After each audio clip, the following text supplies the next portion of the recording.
Hello, everyone. My name is Claudia Anderson. I am the Membership Engagement Manager here at RCOT. Thank you so much for joining us today. You've joined us on a very special day, as today is the launch of our new Spotlight event series. So I'm especially happy to see you all today. If you've been to one of our events recently, you'll know that back in 2023, we launched our RCOT Maximising Membership event series. And this series of events has kind of run since October-ish 2023. And it's really designed to make you, our brilliant membership community, feel more connected with RCOT, but most importantly for you to kind of use your, understand how to use your membership benefits and really feel connected to your subscription and to your community. So based on feedback from members, we've now expanded this event series to bring you the session today. And this is kind of introducing our new Spotlight On series here to celebrate the incredible diversity of occupational therapy. I know we've got members joining us from different career stages.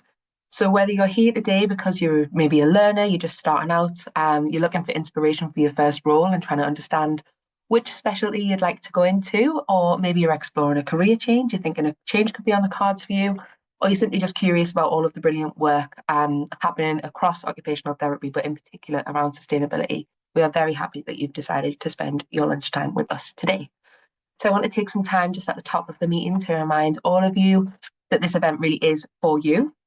So please do use this as a chance to interact. I know that I can see people saying hello in the chat already, but please do say hello. If you've got any questions either about this or if you've got any other questions that you would like answering, we will do our best to get around as many of them as possible, but please do use the chat function. You can use the Q&A function, but because it's a webinar style, we can't do things like raised hands and kind of go to you on camera. Any questions, pop them in the chat, pop them in the Q&A, and we'll get around to you. The kind of age-old question that we always get asked, is this session recorded? Can I have the slides? Yes, to both of them. So this session is recorded, and we will send you the slides. We're trying not to be so slides heavy on this one, because really we want it to be more about conversation.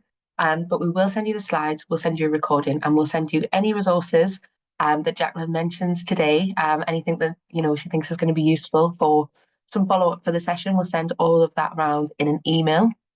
Just to flag and manage expectations, we do take some time to make sure, just in terms of accessibility, that all of our captions on our recordings are right, especially as you can imagine with my accent. Sometimes it doesn't pick up exactly what I'm saying, so it might just be a bit of a delay in getting those to you, but it should be with you by the start of next week. And if not, then please do reach out. But in the meantime, yeah, it's just there is just going to be a little bit of a delay. So that's the start of the session. Now we're going to move on to really kind of the main bulk of the session. If we could just have the next slide, please, Pav. Thank you so much. So you will be able to see that we do have a guest speaker with us today. And I know this was probably a big reason why most of you are here. So with the Spotlight sessions, each session will feature a key figure from a different field in occupational therapy. And in our first session today, we are very lucky to be joined by Jacqueline Gordon. And Jacqueline is Clinical Sustainability Manager at Sussex Community NHS Foundation Trust. She is one of our council members, and she's also still a practicing occupational therapist as well with Hackney Arc. So Jacqueline, would you like to say hello? Hi, everybody. Hi, I'm Jackie. Thank you very much for having me here today. It's quite an honour to be asked, so thank you. Brilliant, and thank you so much. And we're gonna kind of start the session, and the idea of these Spotlight sessions is that we will ask people the kind of same core questions. So we'll talk to different figures from across occupational therapy and across different specialisms, across different fields, and we'll try and ask the same questions, and so that you can then, if for example you are thinking of a change in field, you can really understand what it's like to work in each one of those and what are things you could be looking forward to. And to open up the session, obviously, to occupational therapists, we are just going to get to know Jackie a little bit more. So the first question is, Jackie, can you tell us one occupation that means a lot to you? Okay, so it's quite apt that you've got a bike there, because I do like cycling, but I really, when I think about what gives me greatest pleasure, one of the things is baking. I like making cakes and buns and Yeah. things. So, yeah. And thinking about, so is it cakes for occasions? Is it just a cake on a Sunday? Is it cakes for people's birthdays or Um, anything? Cakes for birthdays or occasions, or just to have there so that when people pop around, there's a bit of cake. For, uh, Giving also for um, taking them into work. I just enjoy sharing cake. It's a de-stress for me to make cake, so I quite like to do that. Nice. And have you ever kind of forayed into thinking about a career in baking cakes or? No, I mean I did enter for the Great British Bake Off and got through the first round, which was really one of the best moments of my life. I was so excited about that, but I didn't get any further, and it was yeah, that was enough for me. I felt like I had First won. round is a lot better than anywhere I've ever been close to making a cake. So thank you so much for sharing that. And I think it's nice to just relax. We'll start the session nice and slow. We'll go with some of the easier questions for you because I know there's a lot to get Okay. through. But thinking about occupational therapy. So now I know a little bit about you. You're a keen baker. Thinking about when you first decided to get into occupational therapy, how did that process go? What kind of why did you decide to get into occupational therapy and particularly kind of the field that you're working in today? Okay, so well, I didn't know about occupational therapy when I was at school. I didn't, and I went off to university, and I did quite a lot of voluntary work while I was at university, and I worked Mm, with kids, taking them on outward bound courses like to do kayaking and things, and I worked in homeless shelters and with women in shelters as well. And everywhere I went, I seemed to come across occupational therapists in mental health, mm, physical health with kids. And I thought this is really fantastic because they seem to have such a broad range of things they can do. And so I thought I'd like to have this. I'd like to have those skills, and so that I went back and trained as an occupational therapist. So, amazing. And thinking yeah, about ended up in kind of the field that you're in now, well, how did you decide to go down that route?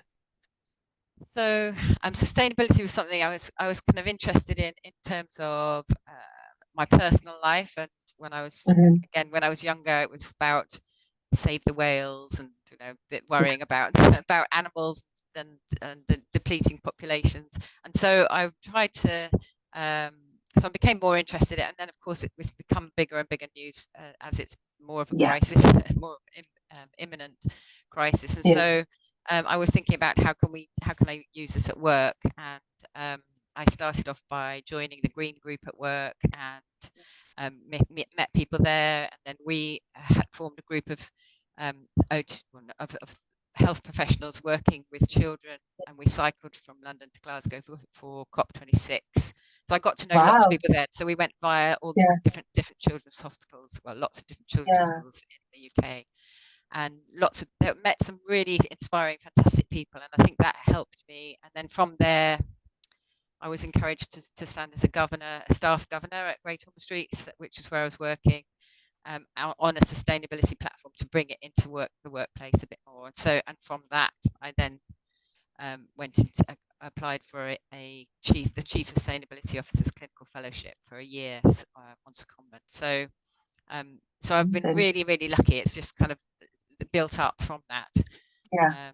Yeah. So And it's, there's one thing about lucky. Some people, there's an argument that you make your own luck, and it definitely you've really committed to following that path and kind of making those opportunities and spotting them as well. And I think one of the things that I wanted to ask was how long did it take you to go from London to Glasgow? a week. We did it in a week. So Oh, wow. we were cycling about an average of about 70 kilometers a day. I think 70, 80 kilometers a day, sometimes more. Yeah. Um, and it's a bit hilly as well.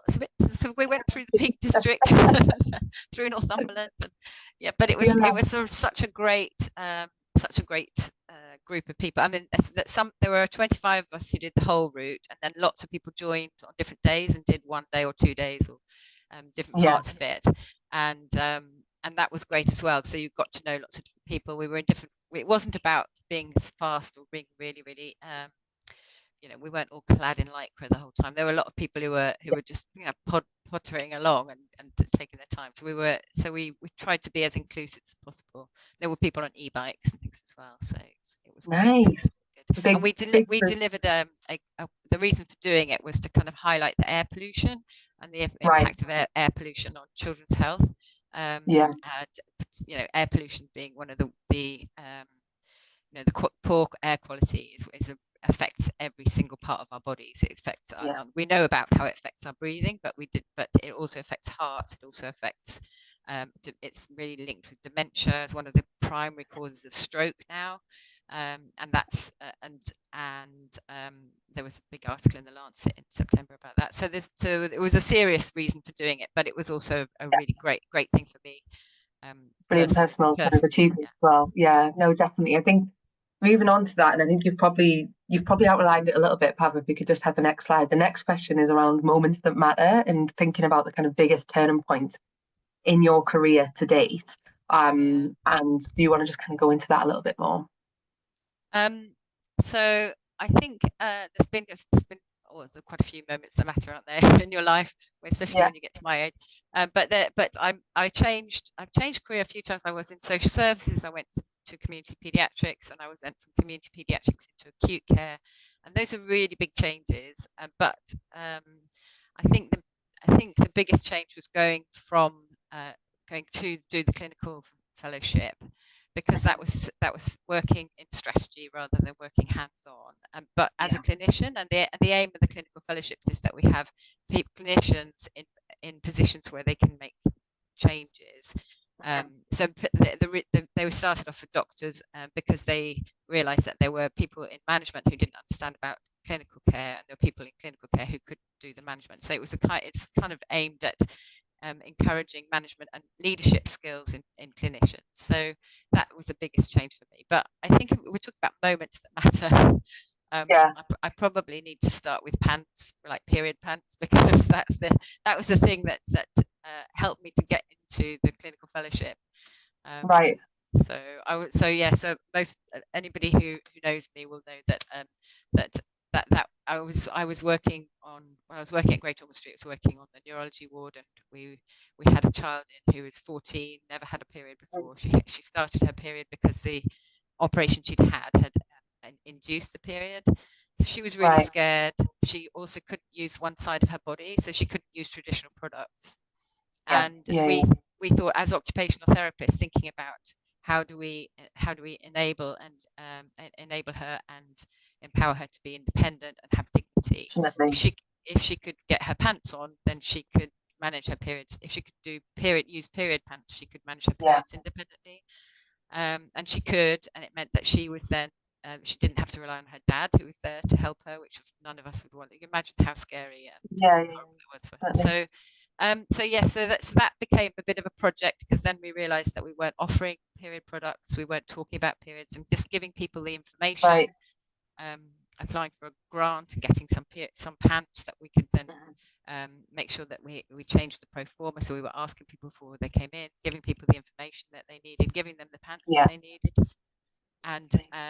And we did a questionnaire, and 95% of people said that they would carry on using them and they really liked them, and 83% had said that they would tell everybody they knew about them. So it was there was a great so it's a small thing, but but I think it's kind of indicative of occupational therapy, because it's that kind of fundamental, really small thing about our occupation and about our work that could have a much bigger impact in terms of single-use plastics and waste, and also people having dignity and independence. I think absolutely. So definitely, obviously, with that eye on sustainability as well, being one of the more kind of sustainable products on the market for sure. So that sounds absolutely brilliant, and I think, well done, well done from all of us on getting that through. And I think thinking about kind of making an impact, that's the next bit that we're going to go through. So thinking about sustainability, and I know you're so passionate about sustainability, but why is sustainability so important when it comes to occupational therapy?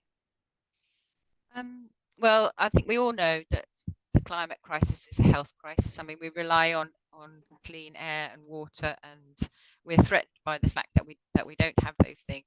That our health is threatened as individuals, but also our health systems are Hmm. impacted as well by climate events and food security, and the impact is on the poorest in society and the most vulnerable in society, and the health impacts are bigger for people who are less likely to have been causing the climate crisis. So I Yeah. feel like we have to think about from an OT point of view. There was a survey by the Royal College that said 95% of occupational therapists recognise that this is something we should know more about, we should be dealing with.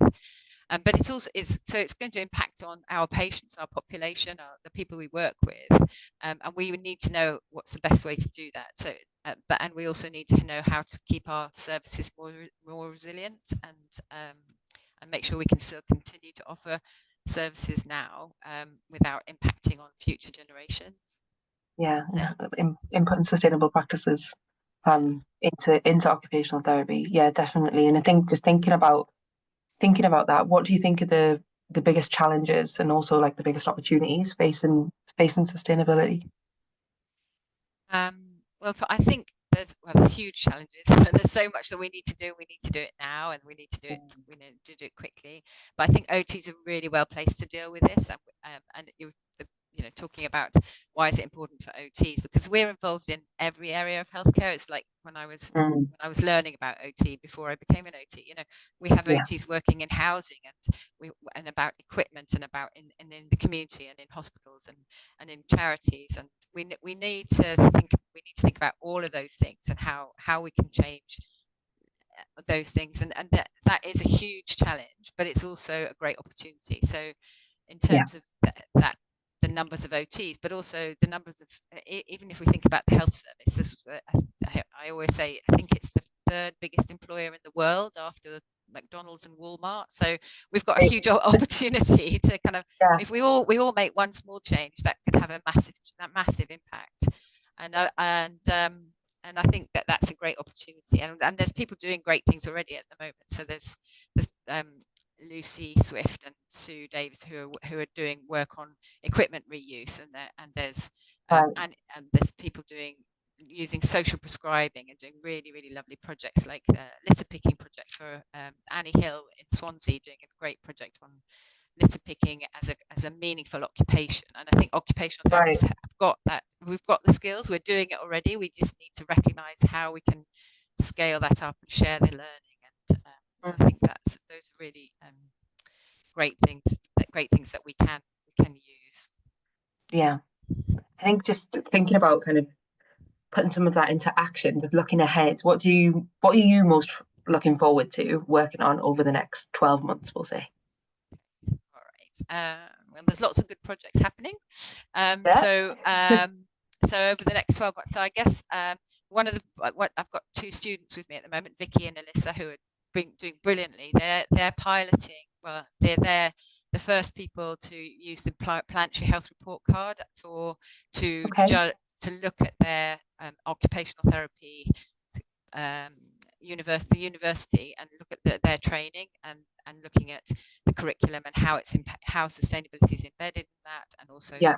looking at the wider impacts of that research, and community involvement, and I'm really excited about that. So Jan Hess, who's in Oxford Brookes, and Catherine Potter, they developed the Planetary Health Report Card for occupational therapy. It was for doctors before, it was medical students. It's a student-led initiative. And I'm really excited about what the results of that might be, and just in terms of how we use that, how that spreads, and what we can learn Yeah. from it. It's not about judging and getting points. It's really about where we move on from that, what the recommendations are for that. So that, in terms of pre-reg OT, I think that could be really important. I'm looking So forward it's to not about it's not about kind of condemning anyone, it's about recognizing them moving forward. Absolutely, yeah, Yeah. it's absolutely. It's kind of like this area really will benefit from these kind of changes. So Yeah. it's much more about recommendations, and working together rather than people feeling judged. And I think it's Mm. great that Brighton have agreed to be the first university to be part of that. I'm excited about Green at AHP Week, which is 31st of March to the 4th of April, and there's lots of events happening. And if you want to organise something locally, that'd be a really good opportunity if you're interested in sustainability. And So the how other thing do, that, sorry, go on. sorry, Jackie, how do people get involved with Greener AHP Week? So look out for all the marketing. There's lots of there'll be things on the greener. If you look on the Greener NHS website or of the NHS England AHP website, looking out for information about that. Also, I can send out slides and Brilliant. information and contact information Lovely. about that. I think I've already sent it to Royal College, so hopefully that will be put on the website as well. And then you can do things locally. The idea is that lots of people will be able to do things locally, even if it's something small. It's a really good start. It's a really good way of finding other people who are also interested Yeah. in sustainability and sharing the best practice of what's going on. Yeah. And then something else that I'm really excited about. Sorry, I know I'm talking too much, but I'm really excited It's about all right. it. So we've got about 9 minutes left. So Okay. yeah. So it's a project that I'm working on in Sussex, which is the virtual neuro rehab project. Yeah. And this is looking at community neuro rehab teams. And there was a really fantastic OT called Natasha Holt Davey who did remote therapy. She lives in Manchester, but was working in Sussex because they couldn't find anybody local. They couldn't recruit people with the right skills, and so they recruited Natasha, who did have the right skills, but lived in Manchester. And she was triaging the waiting list and then started doing some therapy. And they kept a really close eye on what the outcomes were, because obviously the importance is the outcomes for the patients, and her outcomes were just as good as face to face. So and obviously it's like another tool in the toolkit, really, to have the skill to see people remotely, and quite often that works really well for patients. So the NICE guidelines say that we need to see people really frequently, and most teams don't have the resources for that. But if you're seeing somebody virtually, you can see them 3 or 4 times a week for 15 minutes and really help. And because you're not having to travel, you can see more people. It really helped it cut the waiting lists. Like I say, the outcomes were just as good. It reduced stress on staff. And the project we're doing, we've also in the 4-month pilot, we did a lot of training, and we had 40 volunteers, or wonderful therapists who volunteered, physio, speech therapists, OTs, and we've cut 10,000 miles of travel, which has made a huge difference, really. Yeah, definitely. And it means a lot of them had said that they couldn't travel because the road was being flooded, but they could still do the sessions, which is fantastic. There was somebody who broke their foot and wanted to work but couldn't travel, but they could still do sessions. So there's lots of positives, and the patients fed back that it's nice. My daughter can join the session, although she lives 200 miles away. She can still come into the session. So there were things that we weren't expecting that came out of that. Really helpful. So I'm excited about that. We're writing a blueprint, we're launching that, so hoping that other people will be able to take our learning and work with that. Yeah, so those are the things I'm excited, as you can tell, I'm excited about. It's good. It's better to have more things to be excited about than not enough, definitely. And in terms of key developments coming up in the field that you're most excited about, is there anything else you'd want to add in that space? Well, I think that the government's 10-year health plan, it looks like the priorities are about moving from hospitals to communities, and from analog to digital, and treatment to prevention, and all of those actually are part of better care and also more sustainable care. And I think it's really key to know, from my point of view, better care is usually more sustainable, and sustainable care is usually better care, and it also helps to save money. And I know lots of people think that, we can't afford to do this, or how do we balance the waiting lists and seeing people with the sustainability, but actually often they work together. And the Darzi report in September said exactly that. So often they're mutually reinforcing. If we can encourage people to walk a little bit more for their own health, we also reduce pollution, we also increase clean air, and that's good for population health. So there's lots of things that could be exciting about that. And I'm also I also feel like the Royal College taking on sustainability as something really important is something that we could all be excited about, and hopefully using.